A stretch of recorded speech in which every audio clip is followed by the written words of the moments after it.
Hello student, welcome to my YouTube channel chemistry Gyan. आज हम general science में physics subject के ऊपर आप सबके लिए स्पेशल क्वेश्चन आंसर सीरीज की शुरुआत कर रहे हैं। और इसमें सारे क्वेश्चन की जितने भी सलूशन होंगे हिंदी में मैं डिस्कस करूंगा। और आपको अगर वीडियो अच्छी लगी तो लाइक शेयर एंड सब्सक्राइब जरूर करना। और बच्चों वीडियो पूरा ज़रूर देखना। बच्चों चलते हैं पहले क्वेश्चन की तरफ। पहला क्वेश्चन बच्चों क्या कर रहा है कि सार्वत्रिक गुरुत्वाकर्षण नियम का प्रस्तुतकर्ता कौन थे। तो बता दें सार्वत्रिक गुरुत्वाकर्षण के नियम न्यूटन द्वारा दी गई थी। तो बच्चों देखो वह नियम क्या था, किसी दो वस्तुओं के बीच की कार्य करने वाला बल, किसी दो वस्तुओं के बीच कोई भी दो वस्तु हो उनके बीच कार्य करने वाला आकर्षण बल जो है वस्तुओं के द्रव्यमानों के गुणनफल के समानुपाती तथा उनके बीच की दूरी के वर्ग के व्युत्क्रमानुपाती होता है बच्चों। मतलब कोई भी हमारा वस्तु है, अगर मास एक का m1 है एक का m2 है, तो इन दोनों मास का जो गुणनफल है किसके f के डायरेक्टली प्रोपोर्शनल होगा। और उन दोनों की जो बीच की दूरी है वे स्क्वायर के इन्वर्सली प्रोपोर्शनल होगा f के। तो हम हमेशा जब प्रोपोर्शनलिटी हटाते हैं तो कोई न कोई कांस्टेंट लगाते हैं, तो वही वो कांस्टेंट आपका क्या है, g है।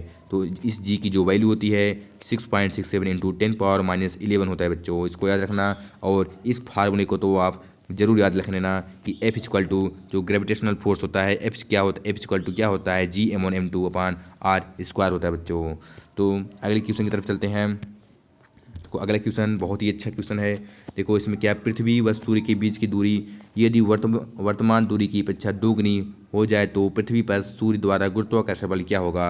बच्चों अगर हम यहाँ पर एक सूर्य और यहाँ पृथ्वी कोई भी मान लो, पृथ्वी या सूर्य किसी को भी मान लो, कोई भी है, इसका एक का मास m1 है एक का मास m2 है, इन दोनों के बीच की दूरी क्या है, इन दोनों के बीच की दूरी r है। और इन दोनों का उस समय का फोर्स F है। मतलब जो पृथ्वी और सूर्य की बीच की दूरी r है और फोर्स F है। तो कह रहा है कि अगर हम दूरी को डबल कर दें तो जो फोर्स आएगा, नया फोर्स आएगा, तो उस पर क्या फिट पड़ेगा। बच्चों देखो अगर हम r को 2r लिख दे रहे हैं तो हमारा f मान लेंगे क्या, नया फोर्स हम मान लेंगे कि f डैश हमारा आ गया। तो f डैश पहले के f से कितना डिफरेंट होगा वही आपको पूछा गया है। तो हमें सबसे पहले तो गुरुत्वाकर्षण बल का जो फार्मूला होता है ग्रेविटेशनल फोर्स उसको हमें पता होना चाहिए। F equal to ji m1 m2 पान r स्क्वायर होता है बच्चों। तो देखो अगर हम r की जगह 2r रखेंगे, यहाँ r की जगह 2r रखेंगे तो हमारे यहाँ पे r स्क्वायर है, तो ये क्या हो जाएगा 4r स्क्वायर हो जाएगा बच्चों, होगा कि नहीं, 4r स्क्वायर हो गया। और जब r की इक्वल टू 2r रखेंगे तो देन f इक्वल टू क्या रखेंगे, f डैश रखेंगे, तो हमारे f के स्थान पर क्या हुआ, f डैश आ गया। तो बच्चों f डैश इक्वल टू क्या आ गया, जी m1 m2 पान 4r स्क्वायर हो गया।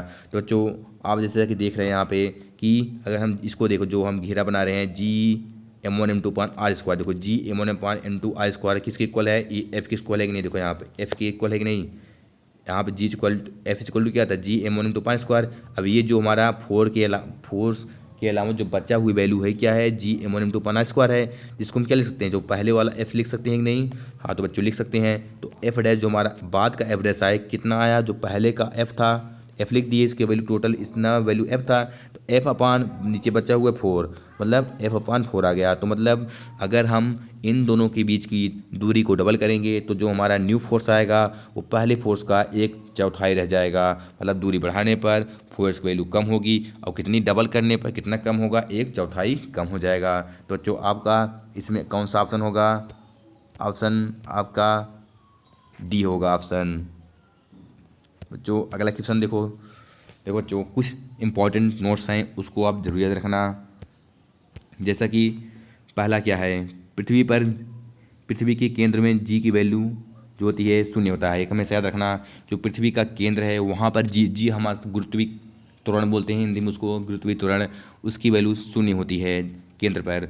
और विषुवत रेखा, दूसरा पॉइंट क्या है, विषुवत रेखा पर जी का न्यूनतम वैल्यू होती है। विषुवत रेखा मतलब जैसे हमारी ये पृथ्वी अगर है तो पृथ्वी को जो 2 बराबर भागों में बांटती है उसको हम विषुवत रेखा या भूमध्य रेखा बोलते हैं। यह एक काल्पनिक रेखा होती है, इस पर जी की वैल्यू न्यूनतम होती है बच्चों, याद रखना। अगला क्वेश्चन देखो, पोल पर जी की वैल्यू महत्तम होता है। पोल जैसे हम पृथ्वी पर बोलते हैं 2 पोल होता है, कौन कौन से पोल हैं, साउथ पोल नॉर्थ पोल, वैसे ही पोल पर जी की वैल्यू क्या होगी, सबसे अधिक होती है। और देखो बच्चों अगला, ऊंचाई पर जी का मान घटता है, पृथ्वी के अंदर जाने पर जी का मान घटता है। हम पृथ्वी से ऊपर जाएं या पृथ्वी से नीचे जाएं, जी का वैल्यू हमेशा घटता ही है। और पृथ्वी की सतह पर जी का मान सबसे अधिक होता है बच्चों, महत्तम होता है, सबसे अधिक वैल्यू जी की पृथ्वी पर होता है। और पृथ्वी पर किस पोजीशन पर होता है, जहाँ पर ध्रुव होते हैं वहाँ पर जी का मान सबसे अधिक होता है बच्चों, याद रखना। और सबसे कम कहाँ पर होता है, केंद्र पर होता है। पहले पॉइंट आपको बता चुके हैं। अगला देखो बच्चों, ग्रही गतिका नियमों का खोज केपलर द्वारा की गई थी, तो याद ये सब देख लेना बच्चों। आगे जो है गैलीलियो की खोज, दूरबीन, जो गैलीलियो थे वो दूरबीन की खोज किए थे। और अगला देख लो पॉइंट देखना, पृथ्वी की घूर्णन गति बढ़ने पर जी का मान कम हो जाता है और गति घटने पर जी का मान बढ़ जाता है। ये बच्चों इंपॉर्टेंट भाई, इसको नोट करना। पृथ्वी की घूर्णन गति, आपको घूर्णन गति के बारे में आगे क्वेश्चन आएगा, उसको मैं बताऊंगा, उसको मैं डिटेल डिस्कस करूंगा। तो बच्चों हम आगे चलते हैं।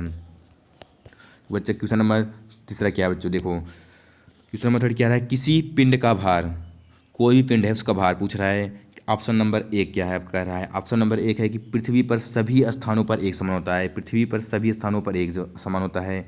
ध्रुवों पर अधिकतम होता है, विषुवत रेखा पर अधिकतम होता है, कि मैदानों की अपेक्षा पहाड़ों पर अधिक होता है। तो हम आपको पहले बता चुके कुछ, जो जी की वैल्यू होती है तो वो पिंड का भार, पहले देखो भार क्या है इसको याद रखना। एक द्रव्यमान होता है जो आपका रियलिटी द्रव्यमान है। और देखो द्रव्यमान और भार में पहले अंतर समझ लीजिए। द्रव्यमान, कोई सी पिंड है अगर उसका द्रव्यमान m है, तो कोई भार पूछे तो भार वह होता है उस द्रव्यमान में अगर गुरुत्वीय त्वरण का मल्टीप्लाई कर दें, जो मतलब उस द्रव्यमान को, अगर आप पृथ्वी पर हैं तो उस द्रव्यमान को पृथ्वी अपनी तरफ जितनी फोर्स से अट्रैक्ट करती है, अगर उसने उस वैल्यू से उसके मास में मल्टीप्लाई कर दें तो आपका भार आएगा, उसको हम डब्ल्यू से रिप्रेजेंट करते हैं, ये हमारा भार हुआ। तो पूछ रहा है कि भार कहाँ पर, पिंड, किसी पिंड का भार कहाँ अधिकतम होगा, कहाँ पर चेंज होगा कि नहीं चेंज होगा, इसको आपको देखना है। तो भाई देखो बच्चों, मास तो चेंज नहीं होता, आप पृथ्वी पर अगर जाएंगे कहीं भी जाएंगे तो मास तो आपका वही रहेगा। तो चेंज क्या होगा, चेंज होगा तो जी चेंज होगा, क्योंकि आपको मैं पहले ही बता चुका हूँ पृथ्वी के केंद्र पर जी की वैल्यू शून्य होती है और विषुवत रेखा पर मिनिमम होती है, ध्रुवों पर अधिकतम होती है। तो बच्चों देखो, अगर हमारा डब्ल्यू अधिक चाहिए, डब्ल्यू अगर अधिक होगा तो कब अधिक होगा, जब हमारा जी की वैल्यू अधिक होगी, क्योंकि एम तो सब में कांस्टेंट रहेगा। तो पृथ्वी पर सभी स्थानों पर एक समान हो गई, तो ऑप्शन गलत हो गया, क्योंकि पृथ्वी पर हम तो आपको बता चुके हैं जी की वैल्यू डिफरेंट डिफरेंट होती है, कि ध्रुवों पर अधिक होती है, विषुवत पर कम होती है और केंद्र पर जीरो होती है। तो दूसरा ऑप्शन क्या है, विषुवत, दूसरा ऑप्शन है कि ध्रुवों पर अधिक होता है। हाँ बच्चों, ध्रुवों पर क्या होता है, जी की वैल्यू ध्रुवों पर अधिक होती है। तो जी की वैल्यू जब अधिक होगी तो डब्ल्यू का मान भी अधिक होगा। तो किसी पिंड का भार ध्रुवों पर अधिक होता है, यह ऑप्शन आपका सही है। तो क्वेश्चन नंबर 4 को देखते हैं। क्वेश्चन नंबर 4 क्या कर रहा है कि विषुवत रेखा की अपेक्षा ध्रुवों पर पिंड का भार अधिक होता है, क्योंकि बच्चों देखो क्वेश्चन बहुत इंपॉर्टेंट है, इसको अच्छे से समझना। कि ऑप्शन देखो, ऑप्शन में पहला ऑप्शन कह रहा है क्या है, ध्रुवों पर पृथ्वी की घूर्णन गति अधिकतम है। तो ध्रुवों पर, क्यों, हमें पता है कि जो पृथ्वी हमारी होती है ध्रुवों पर ही घूमती है, उसके ध्रुव पर ही एक चक्कर काटती है वो पूरा। और दूसरा ऑप्शन क्या है कि विषुवत रेखा पर पृथ्वी की घूर्णन गति अधिकतम है, ये तो गलत बात है। विषुवत रेखा क्यों बीच में आती है, मध्य में आती है। ध्रुवों पर हिम टोप के कारण आकर्षण अधिक होता है, ये भी गलत बात है। तो डी ऑप्शन देखो, उपरोक्त में से कोई भी पूर्ण स्पष्टीकरण नहीं है। बच्चों देखो, यही आपका ऑप्शन डी सही होगा। क्यों, देखो आपका ए तो सही होता, लेकिन ये आपका पूर्ण स्पष्टीकरण नहीं है, क्योंकि ध्रुवों पर जो भार कब बढ़ता है, आपके भी बताए थे, भार कब बढ़ेगा, जब हमारा जी की वैल्यू चेंज होगी, गुरुत्वीय त्वरण की वैल्यू चेंज होगी तो भार हमारा चेंज होगा ही होगा। तो देखो वैल्यू जी की हमेशा ध्रुवों पर ज़्यादा होती है। तो बच्चों ये पहले सोचो कि ज़्यादा होती क्यों है, उसके पीछे दो रीजन है बच्चों, देखो उसके पीछे दो रीजन है। पहला रीजन क्या है कि पृथ्वी की आकृति होती है, पहला रीजन जो है शेप ऑफ अर्थ जो है, शेप ऑफ अर्थ, जो पृथ्वी की आकृति होती है, पहला रीजन वही है। ये पृथ्वी की आकृति, सही से बना दो इसको, पृथ्वी की, पहला रीजन क्या है ये, कि पृथ्वी की आकृति। देखो जो पृथ्वी की आकृति पहला रीजन है। कैसे, अगर ये हम मान लें कि बीचों बीच में विषुवत रेखा है ये ना, तो ये हमारे क्या होगा, और ये देखो क्या होगा, ये हमारा एन एन पी होगा, ये हमारा एस पी होगा। मतलब ये नॉर्थ पोल है, ये अगर ये हमारा साउथ पोल है। तो बच्चों देखो, ये हमारा ध्रुवों पर पहला रीजन जो है पृथ्वी के आकार पर डिपेंड है। क्योंकि देखो साउथ पोल हो या नॉर्थ पोल हो, नॉर्थ पोल देखो ऐसे, क्योंकि हमें पता है पृथ्वी का जो आकार है अंडाकार लोग मानते हैं। तो अंडाकार में देखो कि बीच में तो वह पूरा लगभग एक सर्कल जैसा लगेगा, एक गोला जैसा लगेगा, मतलब स्फेरिकल जैसा लगेगा। लेकिन आप जब उसके ऊपर देखेंगे ऊपरी हिस्से को तो चपटा रहेगा। तो इस पृथ्वी ध्रुवों पर चपटी होती है, कहीं की पृथ्वी जो होती है ध्रुवों पर चपटी होती है, इसलिए जो होता है ध्रुवों पर जी की वैल्यू मैक्सिमम होती है। ये हमारा पहला रीजन है बच्चों। और बच्चों दूसरा रीजन क्या है कि जी की वैल्यू मैक्सिमम होती है, गुरुत्वीय त्वरण की वैल्यू मैक्सिमम होती है कहाँ पे, ध्रुवों पर। दूसरा रीजन ये है कि पृथ्वी का अपनी अक्ष के परिधि घूमना। दूसरा रीजन जो है पृथ्वी जो है अपनी अक्ष के परिधि जो घूमती है, अगर इस अक्ष के परिधि घूम रही है तो इस रीजन, क्योंकि ध्रुव पर अक्ष की मतलब उसका जो ध्रुव है उसी ध्रुव पर तो पृथ्वी घूमती है। तो आपका दूसरा रीजन है कि अगर पृथ्वी जो ध्रुव पर घूम रही है इसलिए ध्रुव पर जी की वैल्यू क्या होती है, मैक्सिमम होती है बच्चों। अब आपको अगर हम परसेंटेज के अनुसार बता दें किस में कितना परसेंटेज है तो आप समझ जाएंगे क्यों हमारा ऑप्शन ए नहीं सही हुआ। तो बच्चों देखो देखो पहले देखो, जो हमारा घूमने जो पृथ्वी पर अपनी अक्ष के परिधि घूमना जो होता है उसका 65% योगदान होता है। 65% इसके कारण जी की वैल्यू लगभग, इसके 65% इसके कारण जी की वैल्यू मैक्सिमम होती है। और उसके पास 35% जो होती है उसकी सेप से होती है कि जो ध्रुवों पर सेप चपटी होती है, इसलिए 35% का उसका जिम्मेदार 35% आपका फर्स्ट के अनुसार होता है और सेकंड के अनुसार 65% होता है। तो बच्चों ये सेकंड है, ये फर्स्ट है। तो आप इसमें क्या कहेंगे, उपरोक्त में से कोई भी पूर्ण स्पष्टीकरण नहीं है। अगर यहाँ पे बोलता है कि ध्रुवों पर पृथ्वी की घूर्णन गति अधिक होती है और साथ साथ ये भी बोलता कि उसमें जो उसका शेप है वहाँ पे मतलब ध्रुव पर चपटी होती है, इसलिए तो आपका ऑप्शन ए सही होता है। लेकिन यहाँ पर केवल ध्रुवों पर मतलब उसकी घूर्णन गति को दर्शाया गया है, न कि उसके शेप को, इसलिए इसमें आपका ऑप्शन डी सही होगा बच्चों। तो आगे चलते हैं क्वेश्चन नंबर 5। देखो 5 क्वेश्चन अच्छा है, समझना इसको।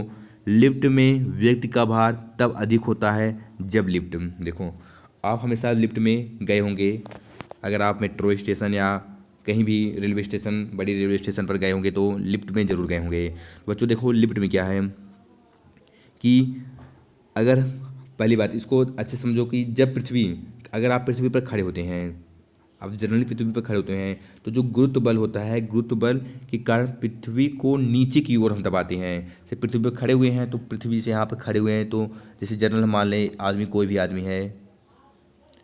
आदमी यहाँ पर खड़ा हुआ है तो पृथ्वी को वह नीचे की तरफ फोर्स लगाएगा। पृथ्वी को गुरुत्व बल जो होता है, पृथ्वी का गुरुत्व बल है, उसके कारण पृथ्वी को हम नीचे की तरफ दबाते हैं।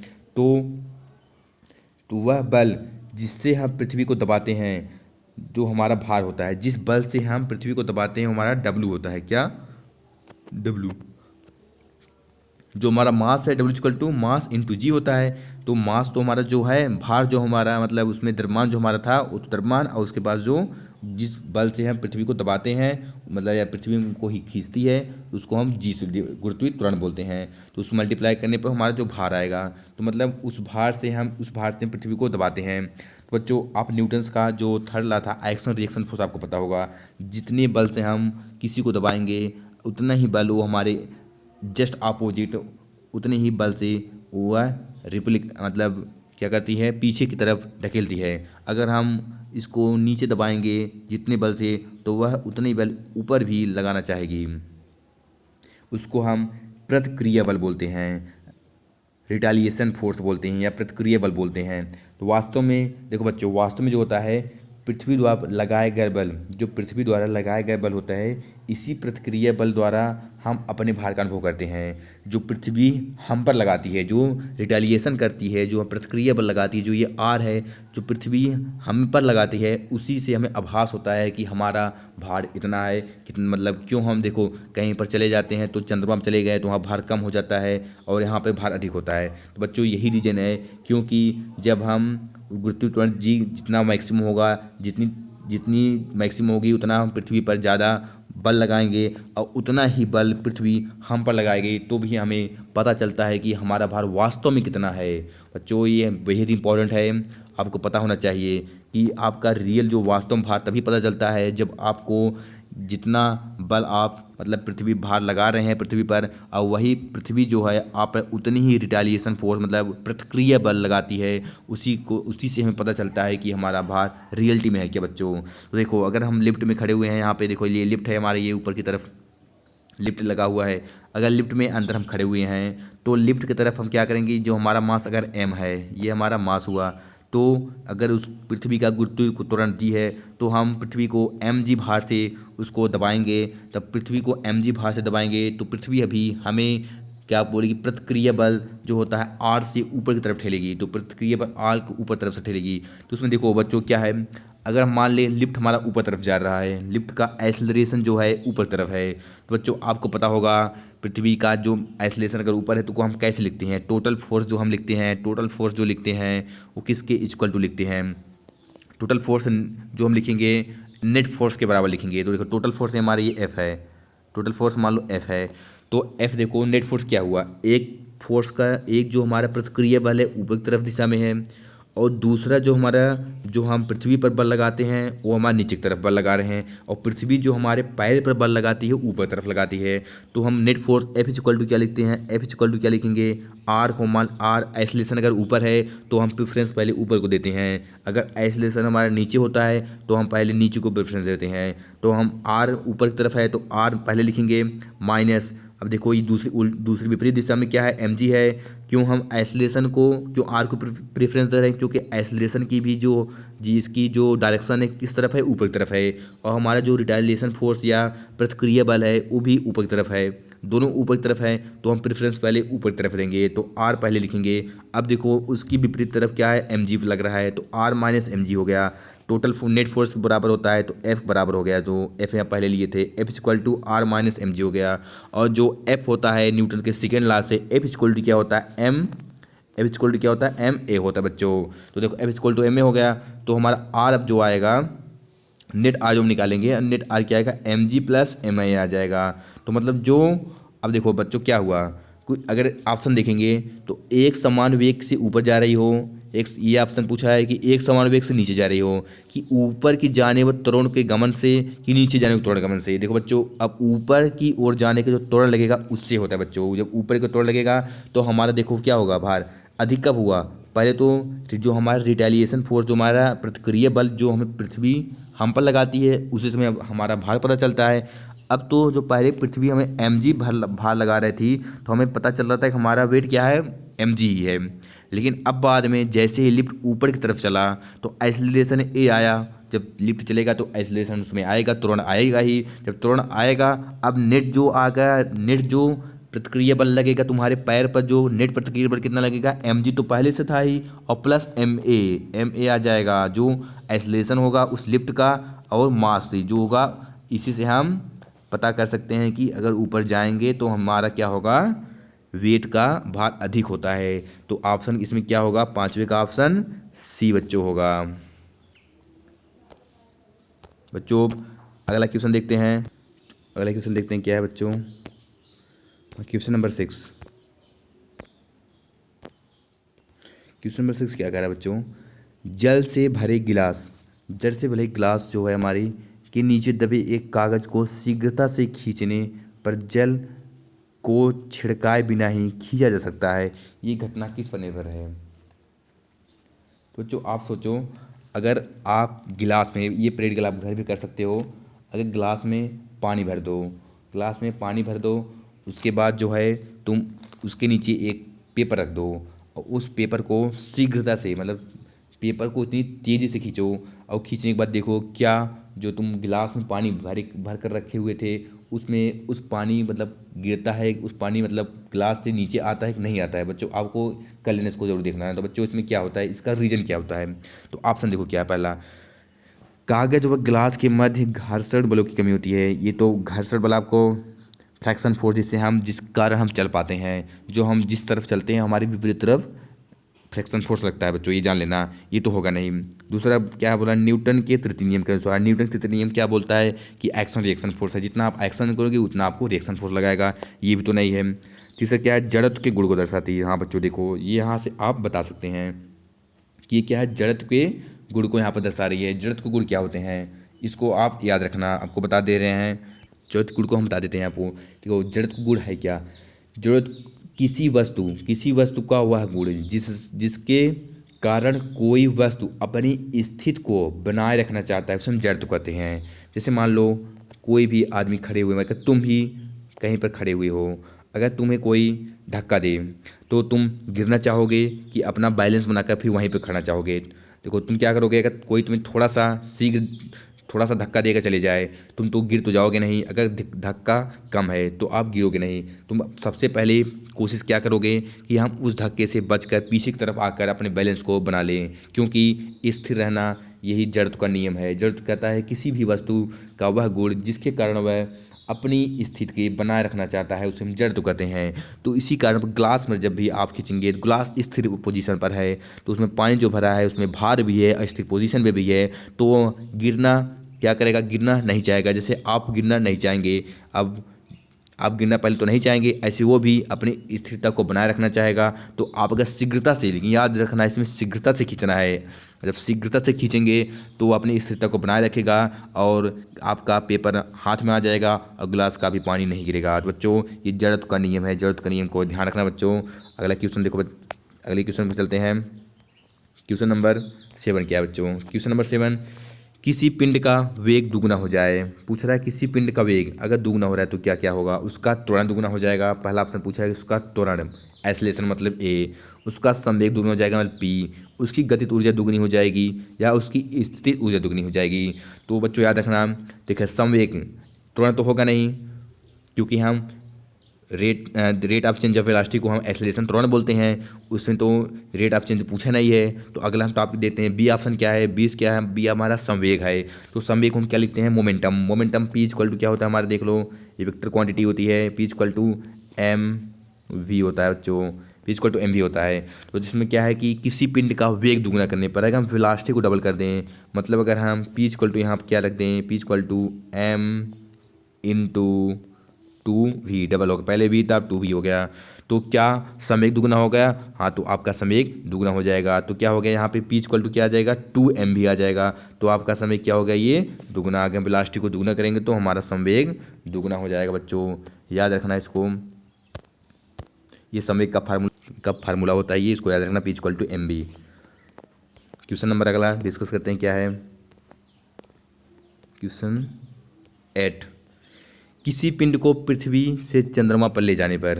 देखो बच्चों ये इंपॉर्टेंट है, अगर हम पृथ्वी से चंद्रमा पर ले जा रहे हैं किसी भी पिंड को चंद्रमा पर, तो क्या अंतर आएगा, उसका द्रव्यमान भिन्न होगा किंतु भार वही रहेगा, या उसका द्रव्यमान व भार दोनों भिन्न हो जाएंगे, या द्रव्यमान वही रहेगा किंतु भार भिन्न हो जाएगा, या द्रव्यमान भार दोनों रहेंगे। जैसे बच्चों आपको हम पहले ही बता चुके थे कि अगर जैसे पृथ्वी पर ही है, तो पृथ्वी पर अगर हम ध्रुव पर चले जाएं, विषुवत रेखा पर चले जाएं, तो हमारा देखो द्रव्यमान तो वही रहता है, जो हमारा द्रव्यमान वही रहेगा। चेंज किस में आता है, भार में आता है। भार हम जो डब्ल्यू से लिखते हैं, भार इक्वल टू क्या होता है, द्रव्यमान इंटू जो जी होता है।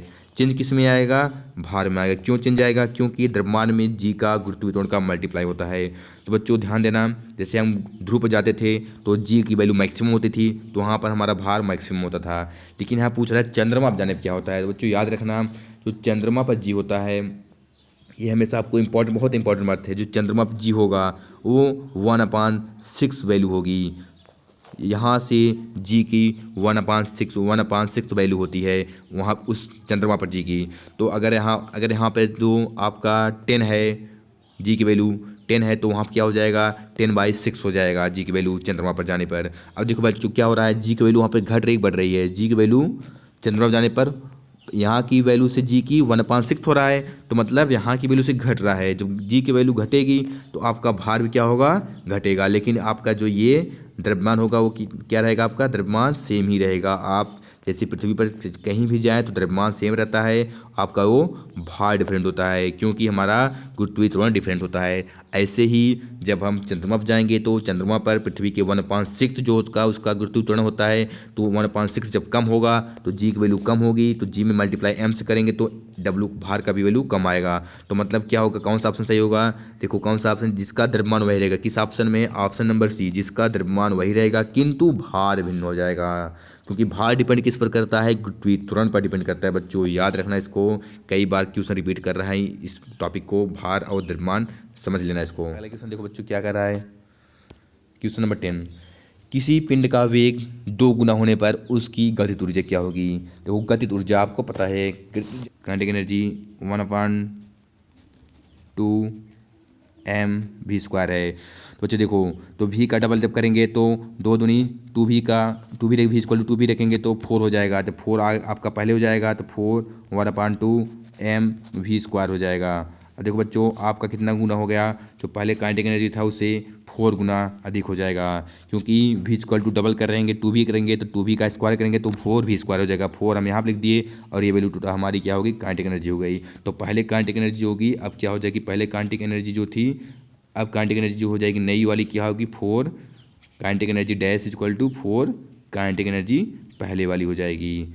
तो इसलिए किसी भी पिंड का वेग को 2 गुना करने पर उसकी गतिज ऊर्जा 4 गुना बढ़ जाती है बच्चों। तो आज के लिए बस इतना ही, मिलते हैं अगली वीडियो में। अगर वीडियो आपको अच्छी लगी तो लाइक शेयर एंड सब्सक्राइब जरूर करना।